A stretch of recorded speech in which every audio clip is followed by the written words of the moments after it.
You're listening to the Betoota Advocate's weekly news wrap on Desert Rock FM 96.5. Welcome back to the weekly Betoota Bulletin. It is the day of the Indigenous Voice referendum. You may not know that's happening due to the rather concerning media desert that exists in this country as people tune out of commercial news following a grueling pandemic that followed the Black Summer bushfires. A lot of people just don't want to really tune in. They've tuned out. It should be an interesting result. Polls are saying it'll be a convincing no. But then again, young people aren't reading the news, so I don't know how they're responding to polls. Either way, should be interesting. What are you getting up to, Effie Bateman? Well, I will be flying to Sydney to go see Pendulum, which will be pretty exciting.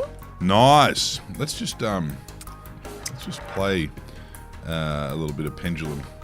Speaking of the demise of Australian news media, this is... They've got that ABC song, don't yes, they? Yes, and this is what could save the ABC.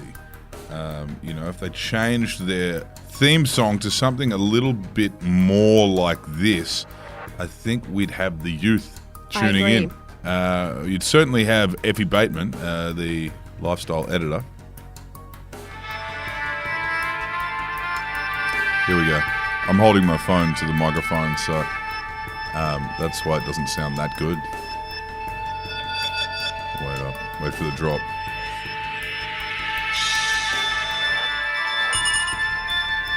So this will be you. Yeah. Front of stage. Mm-hmm.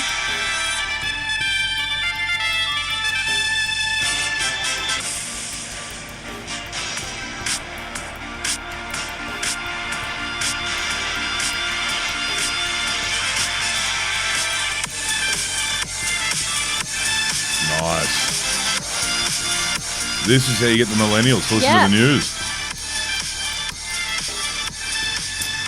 Anyway, before we get stung for copyright by the ABC and Pendulum, I'll turn that off. I reckon that's definitely going to be the song of the night. The song of the night. Absolutely. Absolutely. Now, the first story we're going to talk about this week in the weekly Betoota Bulletin is a lengthy one, so I'll spare you from this headline, Effie Bateman. I'll see if I can get it done in one take. If I can, you have to congratulate me. Okay. It reads like this. Millennial voter who has to suffer the indignity of listening to her housemates have sex at 32 while she works 12-hour shifts to pay off her heavily re-indexed HEX debt and exploitative quarterly rent rises in a manipulated political system that is engineered to serve only one specific generation of entitled baby boomers who transition to...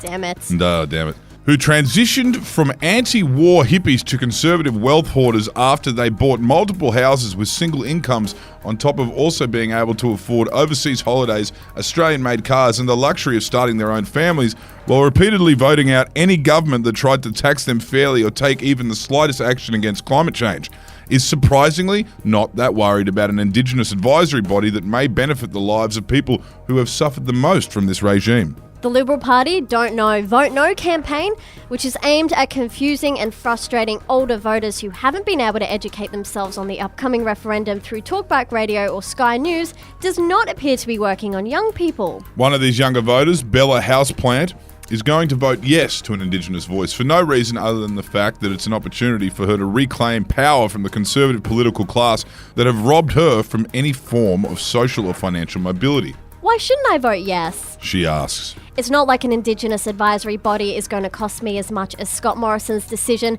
to secretly re-index my HEX debt in his final budget. Personally, I don't think changing the Constitution to include the existence and experiences of Indigenous people would change anything for me. I'm still paying my landlord's entire mortgage repayments just to secure a bed in a 5-person share house within a 45-minute commute of my work. Interesting. Will this be the secret millennial vote that has not been accounted in the polls? Time will tell.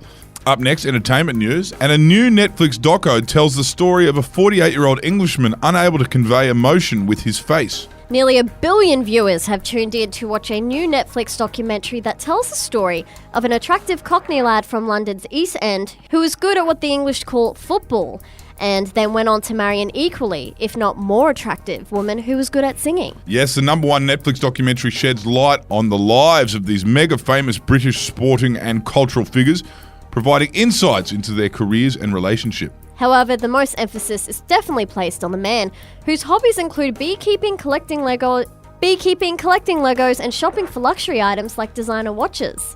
The 48-year-old sports star, who has a surprisingly captivating way with words, has somehow managed to keep viewers glued to their screens for hours without once conveying any form of human emotion with his face. It is not known if the restrictive facial movement is a result of sporting injuries or just old-fashioned Cockney stoicism, but it is fascinating to watch a man tell the glorious story of winning a domestic treble and then tell the tragic story of being the most hated man in Britain, all while his eyes and lips stay in the exact same squinty Josh Hartnett-style pose that was so popular in his youth. Think I'll watch that tomorrow when I'm hungover.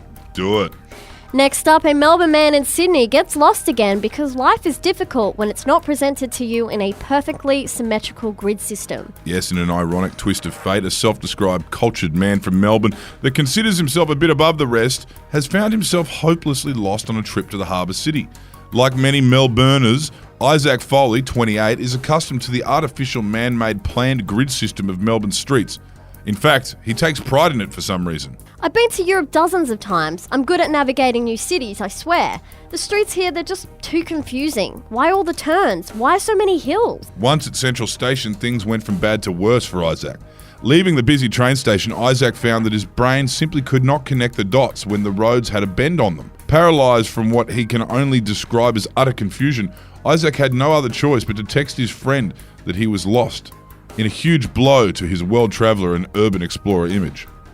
While Isaac views himself as an eccentric person and a lover of all things alternative, he does admit that Melbourne's grid system is a model of order and symmetry that he can respect. Some cities just aren't created equally. And while it might not be as romantic, a planned city is much easier than an organic city guided by First Nations bush tracks and early settler horse paths. And lastly, to Health Now, local midwife has baby advice that contradicts everything the other midwife said on a previous shift. A postnatal patient at Royal Betoota Base Hospital has told this masthead that she's received a lot of advice about dealing with her day-old baby from a number of helpful staff.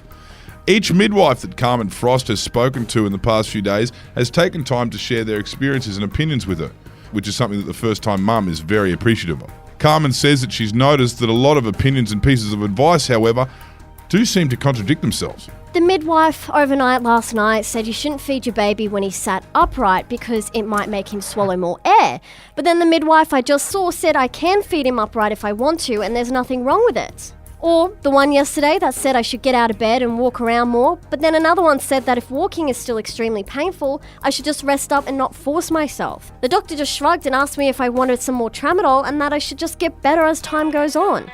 I don't know what I'm supposed to do. Just take it all in and see what works for me?